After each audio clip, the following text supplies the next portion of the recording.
an'andriamanitra lehibe indray tsika tompoko a ny amin'izao fandaharana izao izay afatsika miona indray amin'ny alalan'ny afatr'andriamanitra misaotra anazy tsika izay mpamorona an'izao tontolo izao ny tany sy ny lanitra na miantsika tombonandro lehibe fa raha tsy andriamanitra dia tsy toy izao zasy ianao dia makasitraka an'andriamanitra lehibe ary miaraba anao amin'ny anaran'i jesosy a manaraka ny fandahana ary maniry ny anarahanao izany a hatramin'ny farany eny tompoko dia hivavaka aloha isika ary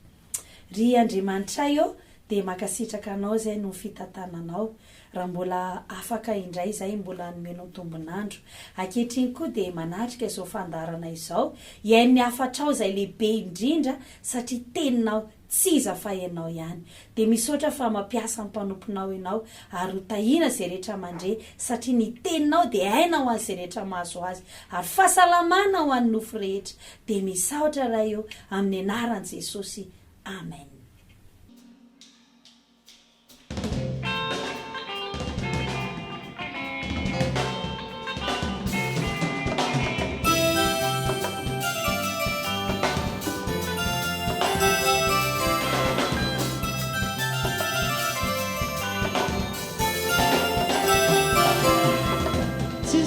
Tisi petra Andriamanitra mai manao zava-detra hitoera mamoa voatsara tsy manjera saty tara antariketra tsisy petra re tsisy petra Andriamanitra mai manao zava-detra hitoera mamoa voatsara tsy manjera saty tara antariketra tarovala que sagerva Andriamanitra ci sta sagerva Andriamanitra che sagerva Andriamanitra che tarovala que sagerva Andriamanitra ci sta sagerva Andriamanitra che sagerva Andriamanitra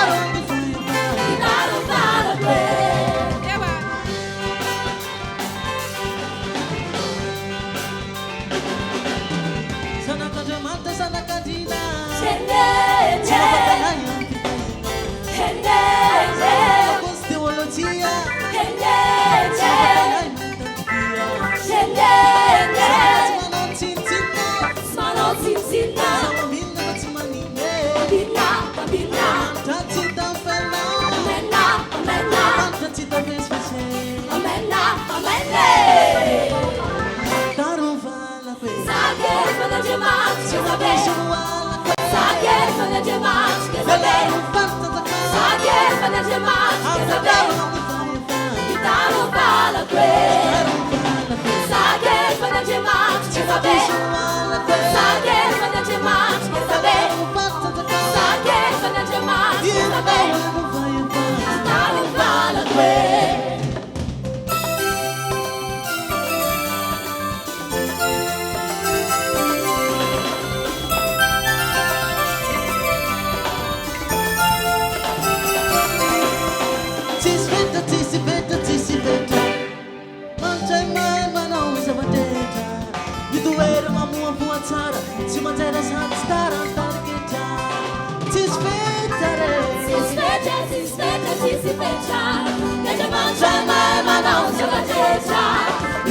Era uma boa voatsara se manjera saty tara antariketra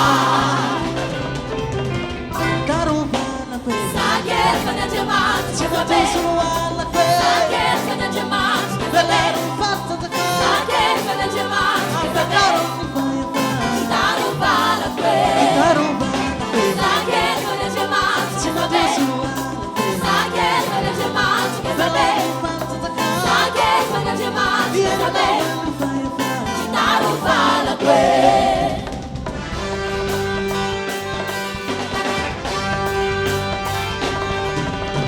Kena sana kami sa pagsintahan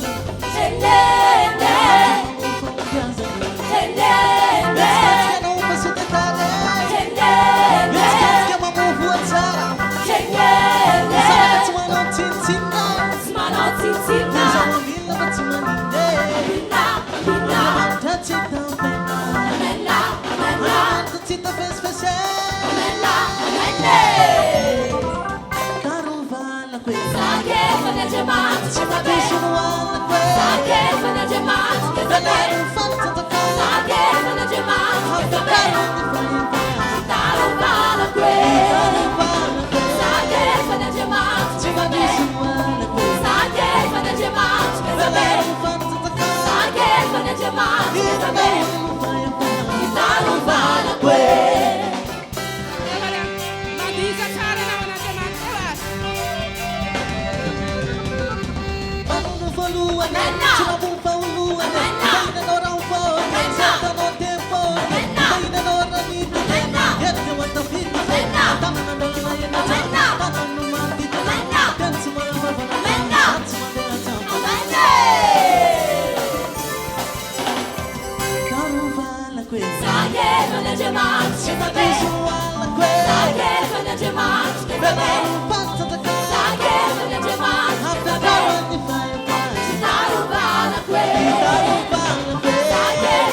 Any fahalebiazany amin'ny fiainanao any Andriamanitra kely ny antoanao fa ho lehibe indrindra ny fiafaranao ho tsara fiafiaranao sady zany ve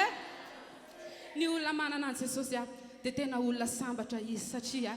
Jesosy dia mizara fitiavana be mahitsy izy afaka mizara fanasitranana ho anao izy afaka mizara fitahiana ho anao izy afaka mizara fanafahana ho anao izy afaka namonjanao ao anatin'ny ady sy ny olana izy zany ny fahalebiazan'Andriamanitra zay tomponao zany ka hoy aminao amin'ity androany ity na ianao tonga eto ianao zay ao atokantranao dia raha ao amin'ny fonao ratsy Jesosy fa ny fahalebiazana eo amin'ny fiainanao ane izy amin'ity androany ity ndo mbola itoiteran'i Jesosy sika tompoko ao anatin'izany iray izany.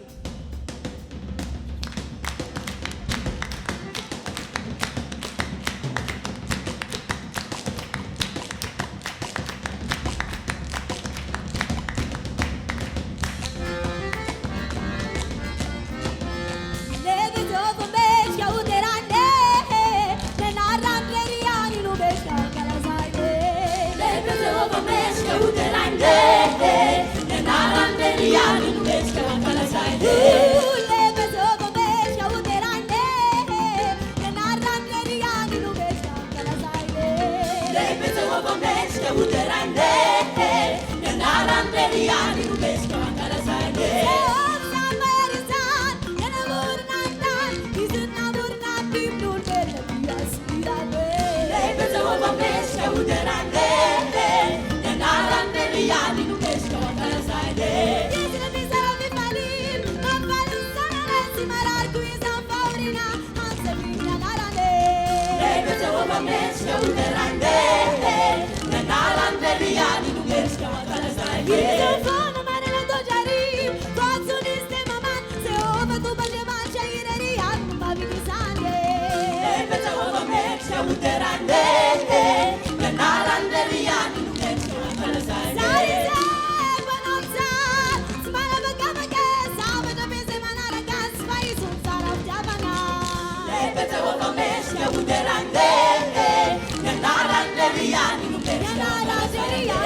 atsika mbola ito ideran'Andriamanitra ao anatin'izany falebiazany izany eo ary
eny ary andeha vakitsika ny tenin'Andriamanitra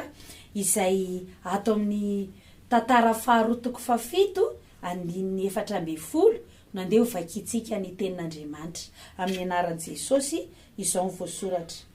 Raha ny oloko izay natsona amin'ny anarako ho avy anetry tena ka hivavaka sy hitady ny tavako ary hiala amin'ny ratsy fanaony dia hiaino any an-danitra aho ka mela ny elony ary asitrana ny taniny. Izany tenin'Andriamanitra izany dia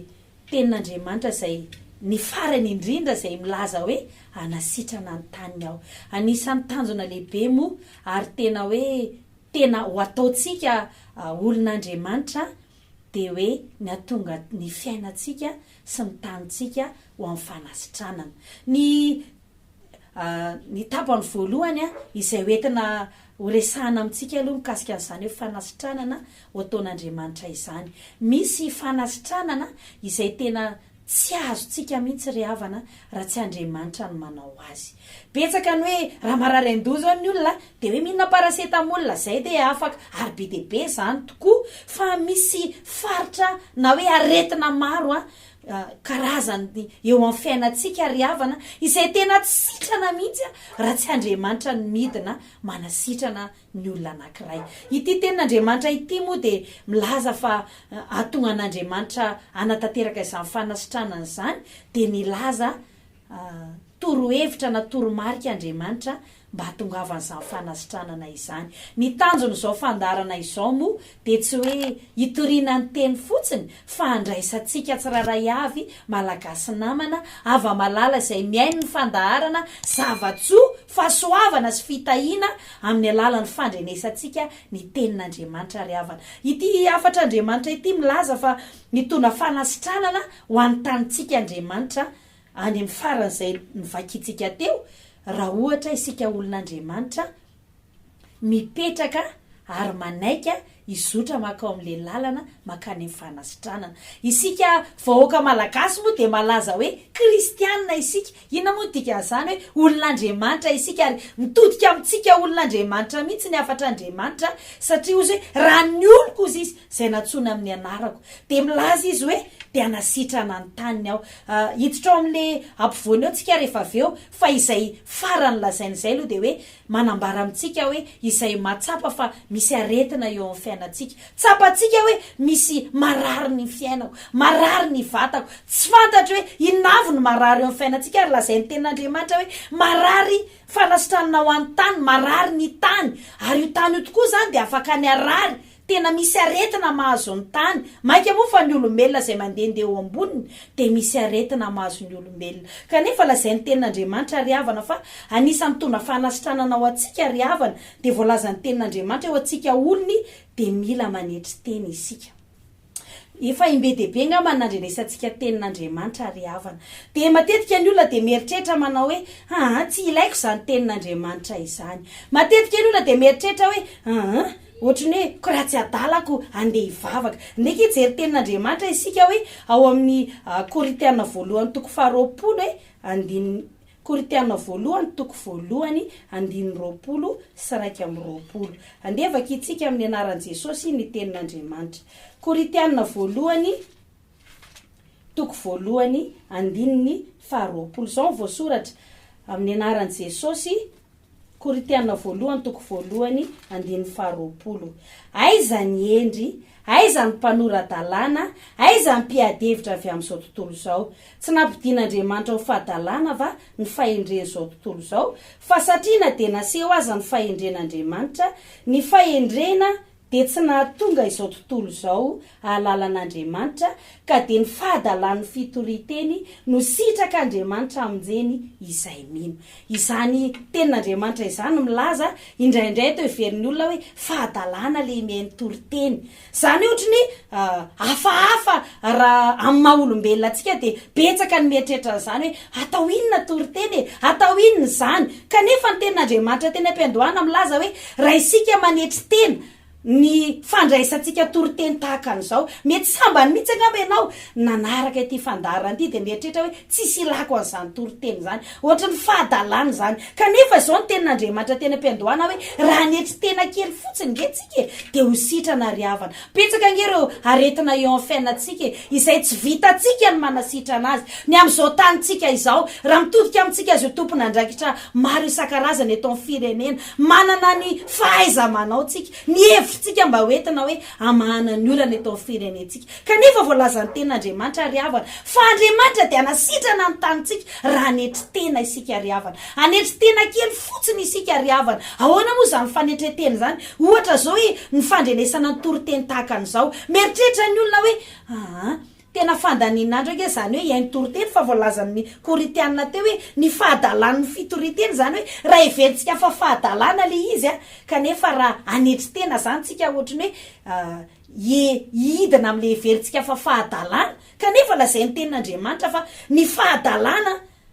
izay iverin'ny olona fa fahadalan'ny fitoriteny de mitondra famonjena ao atsika tsy vitsy ny olona ao anatin'ny toriteny tahaka an'izao satria ny toriteny ry havana de tsy inona fa Andriamanitra ihany ny teny de Andriamanitra ihany tsy takatry ny saintsika zany fa zava-panahy be marary zao ianao amin'izao fotoana izao misy fanaintainana ny fiainanao fa ao anatin'ity teny ity de milaza aminao fa sitrana ianao satria nanetry teny ianao ny ainy le tenin'Andriamanitra lazain'ny tenin'Andriamanitra hoe ny bazy zay hitondran'ny fanasitranana voalohany indrindra de izao hoe ny fanetretenako sy ny fanetretenanao isika de mihevitra fa olon'Andriamanitra ary ny akamaroantsika manaraka ny fandaharana matotsika aliana de izao hoe tena olon'Andriamanitra tsika mangetaetan'Andriamanitra sika kanefa ny afatr'Andriamanitra ho aso anao de androany milaza fa hoe ny fanetretenatsika ry havana ny fanetretenatsika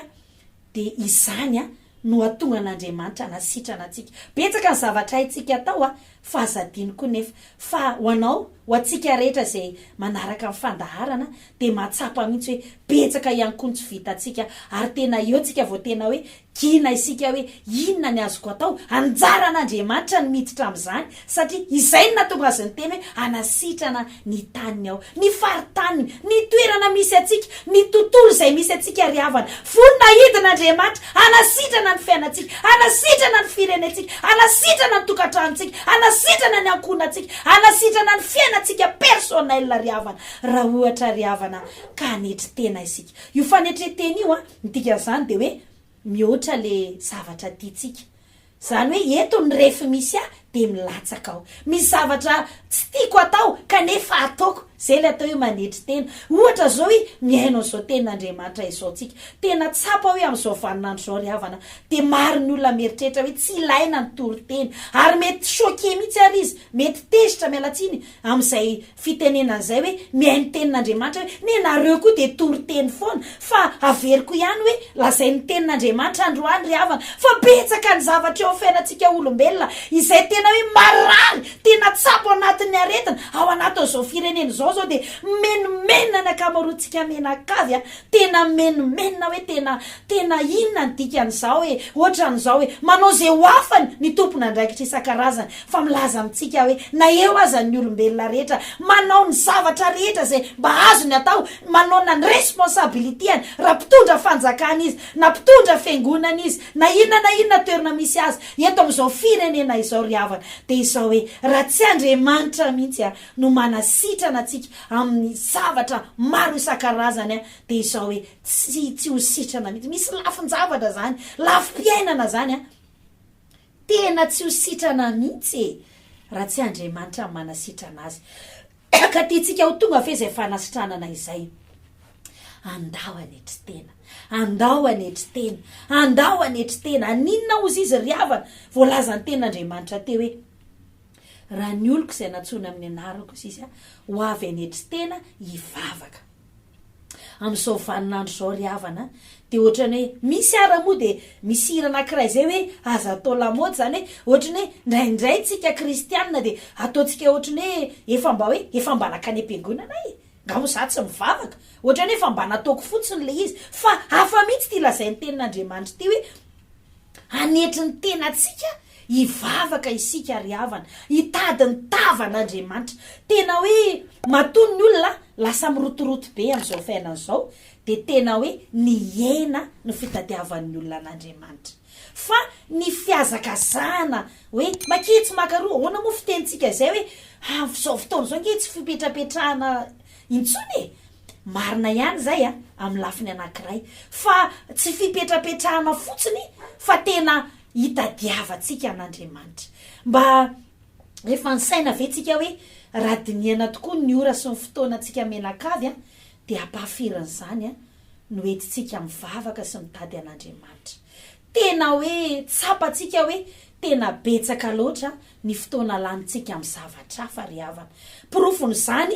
de izay no mahatonga andreo aretina maro izay mbola tsy mety sitrana eo amin'ny fiainantsika, satria Andriamanitra ihany no manasitrana izany, anjaran'Andriamanitra ihany no manao ny fanasitranana io. Hitatsika raha moa fa am'izao vaninandro zao de zao karazana aretina tsy fantatsika mpiaviana, ao zany coronavirus sy ny sisa raha hitanisa karazana aretina sika ry havana, kanefa mahafinaritra be de hoe Andriamanitra de hidin'Andriamanitra, izy tenany mihitsy no andray andraikitra hanasitrana ny tanitsika isika menakavy ry havana. Raha hidina, raha netry tena, raha isika olombelona zany de tsy tiatsika zany hoe hivavaka zany. Matoa teneny hoe manetry tena le mivavaka de ny olombelona, ny olona naturan'ny olombelona de tsy tia mivavaka, kanefa raha andany tena tsika isika zay dikany hoe manetry tena ihany koa de hoe andany tenako aho de andeha hivavaka aho, andeha hitady ny tavan'Andriamanitra aho, te anetsika an'Andriamanitra zany hidina anasitrana. Anisan'ny aretim-be zay mahazo tsika de ny fahotana, tsy misy olona mahay miala am'izany ry havana. Ny apahany ihany no haitsika mialy araka lazain'ny Jeremia hoe moa mahova ny odiny va ozy ny Etopiana, mahova ny sora va ozy ny leopard, raha tsy zany de mahay miala amin'ny ratsy fanondro efa zatra manao izany. Ry havana betsaka ny zavatra tsapatsika eo amin'ny fiainantsika, matany tenitsika,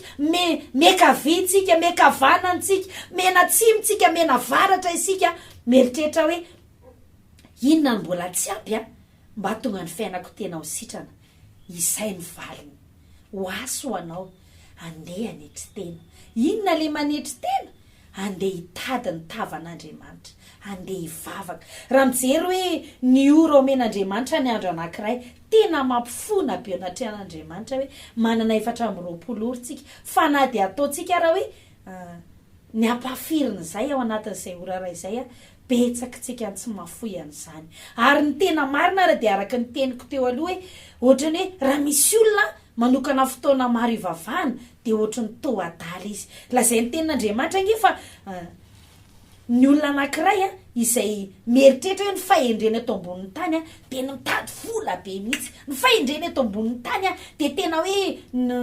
ny manao fetsifetsy aty sy aroa, ny tena fahendrena zao ny tena afetsena ozy isika amin'izao vaninandro zao de tena hoe ny mikatsakatsy sy aroa tena mitady an'izao kanefa voalazan'ny Korintena voalohany 3:7-20 sivasivambefolo de zao voasoratra amin'ny anaran'i Jesosy andeha vakitsika zany Korintena voalohany 3:7-20 enotsika ary ny tenin'Andriamanitra zao voasoratra aza misy mamita tena raha misy eo aminareo manao azo hoendry amin'izao tontolo zao aoka ho adaly izy mba hoendry fa ny fahendreny zao tontolo zao de fahadalana anatrihan'Andriamanitra zany hoe betsaka reo everitsika fa fahendrena be eto amin'ity tany ity kanefa ahoana ozy izy ny bokin'ny Korintena fahadalana eo anatrihan'Andriamanitra zany hoe isika olombelona de manana ile everitsika fa fahendrena fa andetsika mba hijery isika ny fahendren'Andriamanitra zay itoro hevitr'Andriamanitra de anisan'izany ty tantara faharoa ty andetsika hitsofoka ao anatin'izany hoe anetry tenitsika ry ava-malala aninona ozy izy hivavakatsika hitady ny tavan'Andriamanitra hiala amin'ny ratsy fanao le hiala amin'ny ratsy fanao moa de hoe ny fanatonatsika an'Andriamanitra de Andriamanitra no manala antsika an'izany tsaroa fa tsy misy olona hoe etrety misy olona mifatotra zany zao migadry izy mifatotra be daholo hatrany atapon-doha ka hatrany am-paladiany de amin'ny fomba ahoana moa no ahafahan'izany olona izany raha tsy misy olona hafa mihitsy tamy manantona manala azy amin'izany tsarovy ry havana fa ny fanetretenantsika hoe hitondra ny fiainantsika hitady an'Andriamanitra ry havana hoe aleo hoentiko any amin'Andriamanitra izy no anafaka amin'ity ratsy fanaoko ty tena leoany zany le ny fatorana fa te ho afaka amin'izany fatorako zany de tsarovy fa Andriamanitra ihany no mahay manafaka atsika amin'izany ny olana de izao isika zanak'Andriamanitra isika vahoaka n'Andriamanitra ry havana de tsy ampetaeta isika indraindray no afaka amin'izany aretitsika zany anisan'izany ny ota zay ataoko anaty fony farangososina ry havana io nge tsy hoe ota zany tsy hoe zavatra tsotra fotsiny fa tena aretina nge zany tena aretina zany ho an'ny fiainantsika manokana zay hiditra lalindalitsika hoe amin'ny fiainana andavanandro amin'ny ara-piainantsika ry havana ny ara-bola fiainatokantrano ny fiainan-janakitsika ny mahintsika manokana de ohatrany hoe mitsetsetra fotsiny hoe tsika hoe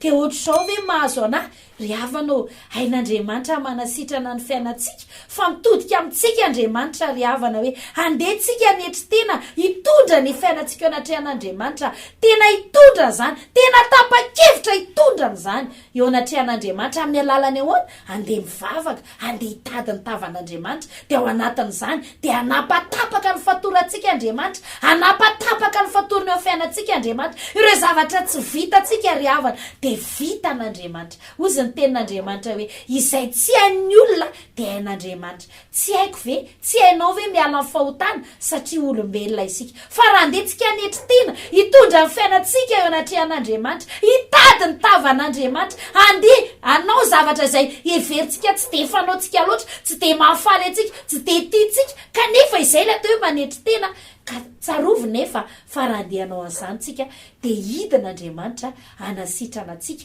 de ny tanitsika ihany koa tsy tsika fotsiny fa ny tanitsika ihany koa de izao hoe fotoanatsika zao andeha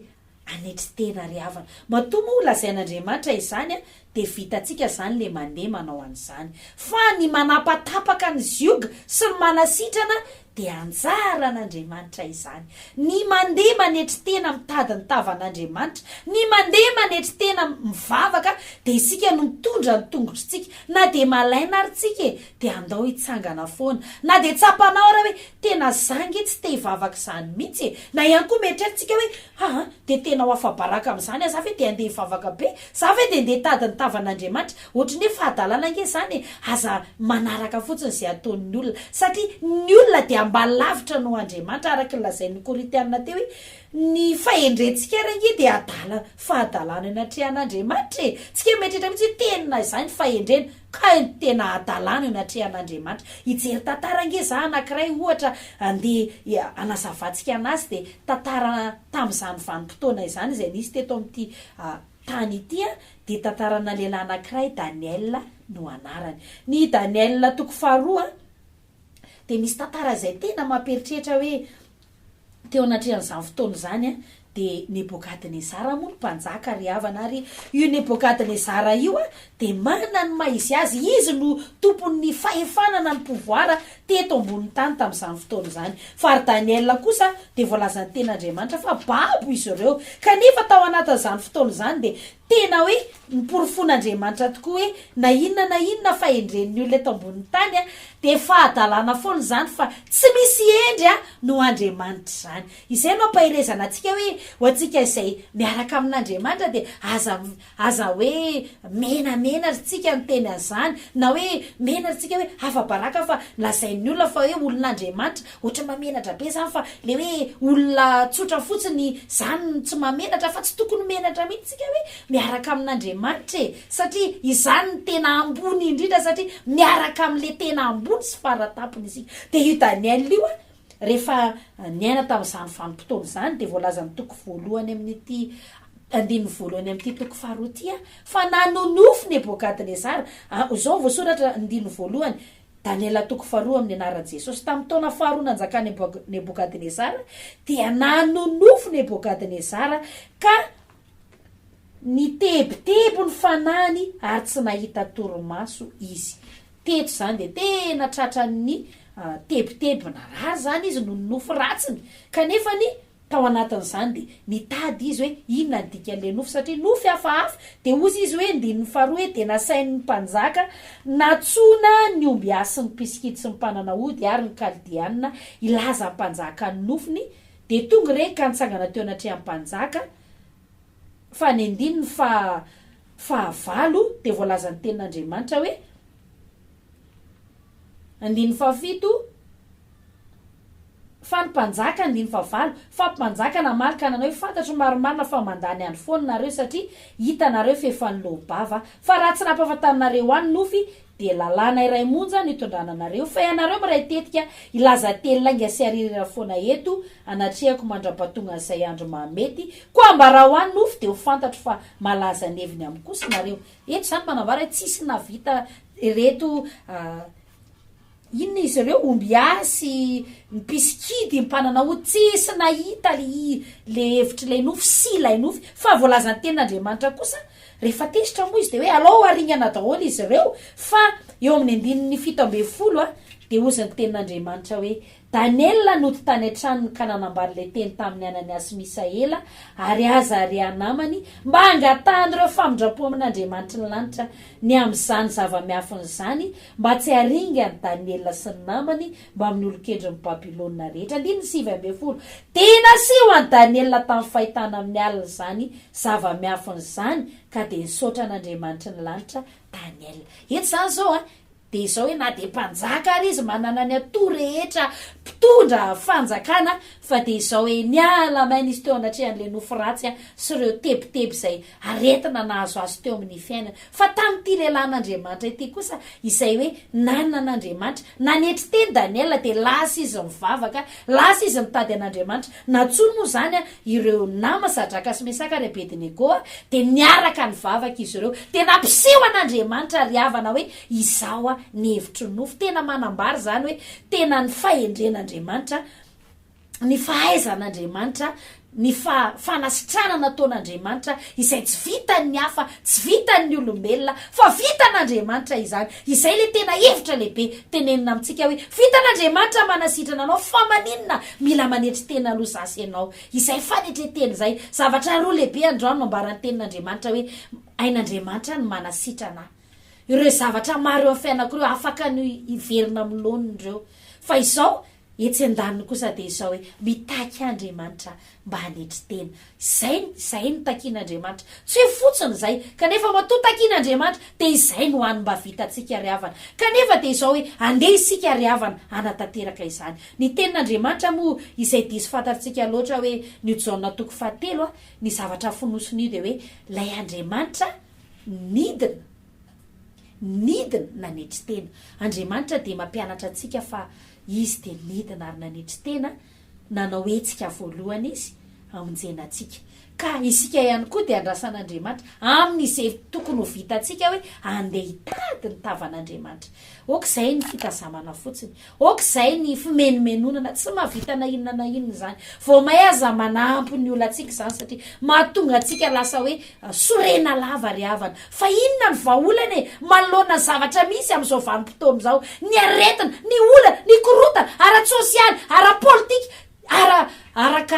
ara-bola sy ny sisa de izao hoe ara-piarahamonina rehetra de izao hoe inona ny vaolana omen'Andriamanitra? Andeha isika hanetry tena ry havana, hanetry tena isika hitady ny tavan'Andriamanitra. Vitanao zany, matoa Andriamanitra miteny zany de vitatsika zany, vitatsika ry havana zany. Ka efa faranana ny afatr'Andriamanitra, inona moa no manakana atsika? Tsy misy fa ny fahavononana. Andehantsika hanetry tena tiantsika loatra Andriamanitra ry havana, ary andrasan'Andriamanitra ianao io izay miaino amin'izao fotoana izao, ianao io izay mijery amin'izao fotoana izao, de tomin'Andriamanitra isika hanetry tena, hitady ny tavany, andeha hivavaka, hitondra ny fiainantsika izay ao anatin'ny aretina sy ny fatotra fa izy rery ihany, izy no mahay mamahany zany. Aza miodikodina fotsiny ampy izay ny fotokodinany, tsy mahavaly olana lehibe zany, fa ny fanetretena hitadiavana an'Andriamanitra no mahavahy zany. Hivavaka isika tompoko. Misaotra anao zay Andriamanitra ny amin'ny teninao androany. Mifony zay satria tsy ampy ny fanetretenanay. Mamindrafo aminay tsiraray avy, mamindrafo aminay izay miaino ny fandaharana. Ka sy ny fonay ary tapa-kevitra zay Andriamanitra, andeha zay anapa-kevitra zay hanetry tena, hitady ny tavanao, hivavaka, hitondra ny fiainanay mba ho sitranonao izany. Satria Andriamanitra mahery ianao, ary zay tsy vitanay de vitanao, tsy miova ianao, mahery ianao. Misaotra Jesosy eo, fefatondra ny aretinay ianao, ka nizaniza mino an'izany hitondra ny fiainana eo aminao de manasitrana azy ianao amin'ny anaran'i Jesosy mahery. Amen. Andeha hivavaka isika ho an'ny firenena amin'izao fotoana izao, satria izay le takian'Andriamanitra. Hivavaka isika. Rainay ianao amin'ny alalan'i Jesosy tomponay.